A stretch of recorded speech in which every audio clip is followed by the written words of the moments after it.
Salut à toi, bienvenue dans cette vidéo. Aujourd'hui, je vais te présenter le second PDRA qu'on va utiliser dans le trading, qui va être l'order block. Alors, qu'est-ce qu'un order block? C'est une zone clé sur le graphique où l'algorithme des institutions place énormément d'ordres d'achat et de vente. Ce sont des zones où le prix va réagir de manière assez significative. Alors, comment les repérer sur le marché? Un OB, ça va être là où les dernières bougies avant une forte impulsion, une forte hausse ou une forte baisse. Ça marque l'endroit où les institutions ont accumulé leurs ordres. Par exemple ici, si on aurait une forte impulsion à la hausse, l'order block ce serait les dernières bougies baissières juste avant cette impulsion. Avec des bougies, c'est plus simple à repérer. Ça va être les deux dernières bougies baissières avant une impulsion haussière. Comment on trace ça sur le graphique? C'est simple. Tu prends le corps des bougies. C'est-à-dire ici, je prends l'entrée du corps et ici la sortie. Ici, j'ai alors mon order block. On peut aussi appeler OB. C'est un niveau dans lequel le prix va réagir significativement, ce qui va montrer que de très gros volumes d'ordre sont échangés. Il crée du displacement, comme on avait vu, c'est-à-dire un écart sur le marché, et aussi du momentum, donc en gros de la puissance. On attend ensuite que le prix retrace dans cette zone pour chercher à entrer en position et poursuivre la tendance. Alors pourquoi est-ce que le prix voudra retracer dans cet order block? Tout simplement parce que la smart money ici a accumulé beaucoup d'ordres sur le marché. Il faut savoir que la smart money ne trade pas de la même façon que nous, c'est-à-dire qu'elle met pas des stop loss derrière un swing low, derrière un VG, non.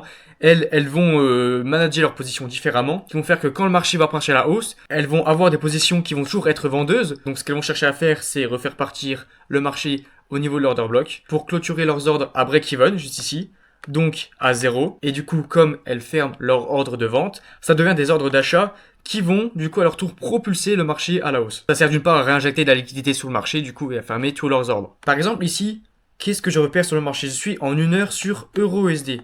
Qu'est-ce qu'on observe? C'est simple, ici on est en tendance baissière, on le voit clairement ici. On prend la liquidité derrière le dernier swing high juste là. On le remarque très bien parce qu'on a le corps des bougies qui clôture à l'intérieur. On break la structure, regardez. On fait du coup un BOS, un break of structure. Et qu'est-ce qui se passe? Voici ce qui nous laisse sur le marché les deux dernières bougies haussières avant cette baisse. Ce sont les deux ici, représentés là. Ceci est alors notre order block, qu'on peut noter à présent comme ceci. Et pour entrer en position, c'est simple. Tu rentres à l'entrée de l'order block. Tu peux placer ton stop loss soit derrière le corps d'order block, soit derrière le swing low. Ici, comme on a déjà pris la liquidité, on peut se permettre de le placer derrière le corps, parce que la liquidité a déjà été prise ici, donc les ordres ont déjà été injectés. Et ensuite, aller target plus bas, là on va rechercher un ratio de 1 pour 2 par exemple. Et on voit comment le marché réagit. Hop, regardez, voilà, c'est vraiment, on ne pouvait pas aller plus vite. On est à peine revenu dans cette zone, que les ordres ont été fermés.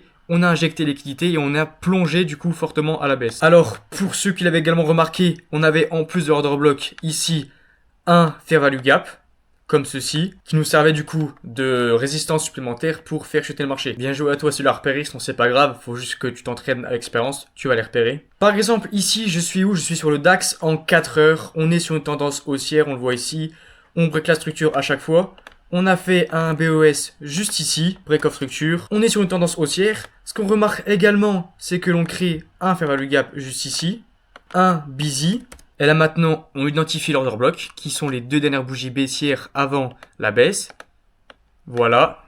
On peut le noter dès à présent. Et ce qui se passe, c'est si on flippe tout ça, on remarque que l'order block ici, il est en zone OTE, donc en dessous des 0,618 et dans les 0,786. Donc ce qui se passe, c'est qu'on peut chercher une entrée à l'intérieur de celui-ci, un stop loss derrière le corps, et vouloir chercher du coup une expansion. Et maintenant, on regarde comment le marché va réagir. Hop, on rentre dans l'order block, et c'est parti. L'impulsion a commencé. Et là, bon, alors là, vraiment, on s'arrête plus. On part vraiment très haut, tu vois. Mais rien qu'ici, on avait un trade avec un ratio de 5, qui est clairement énorme.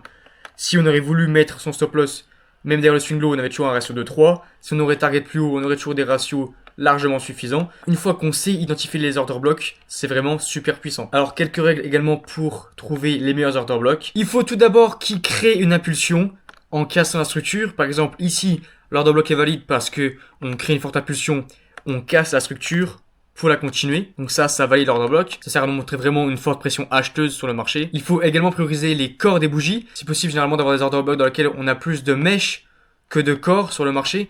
Dans ce cas-là, l'order block, tu peux le prendre à partir de la mèche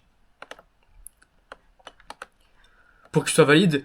Sauf que ils auront moins de probabilité que les order blocks avec du core. Et c'est pour ça, moi je préfère toujours prendre les order blocks dans lesquels je prends les cores. C'est ici vraiment qu'il y a le plus d'ordres qui sont effectués. Parce que les mèches, c'est là où le marché fluctue très vite, alors que le core, ça montre l'endroit où beaucoup d'ordres ont été effectués. Également, autre point important, un OB doit laisser un FVG. Ça augmente considérablement ses chances, parce que en laissant un FVG, on montre justement qu'il y a du momentum, qu'on a une pression acheteuse plus forte. Donc, si tu prends un IVG plus un order block en compte en même temps, tu crées un super combo pour chercher à entrer en position ici, à entrer l'order block, le SL juste derrière le corps, et aller target plus haut. Ce que tu dois faire également, c'est coupler ça du coup avec les prises de liquidité qu'on a vu ensemble.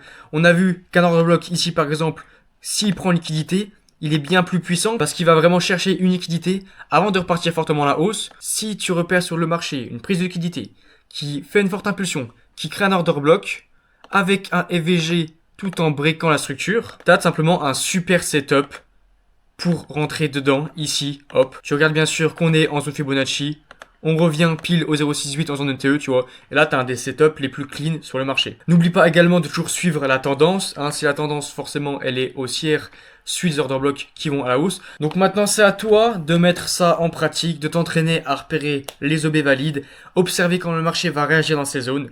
Tu combines ça avec les VG, la structure de marché, les prises de liquidité Fibonacci. Tu commences à aligner les time frames aussi, de tout le temps faire du repérage sur les hauts time frames. Et ensuite, essaie de voir sur les petits time frames comment tu réagis. Parce qu'il faut pas que tu oublies que c'est l'expérience plus que la théorie qui va t'en apprendre le plus, qui va te faire comprendre le marché et ce qui marche le mieux. Donc c'est pour ça, entraîne-toi le plus possible. Si t'as des questions, envoie-moi un message. Et si c'est tout bon, tu peux passer à la prochaine vidéo.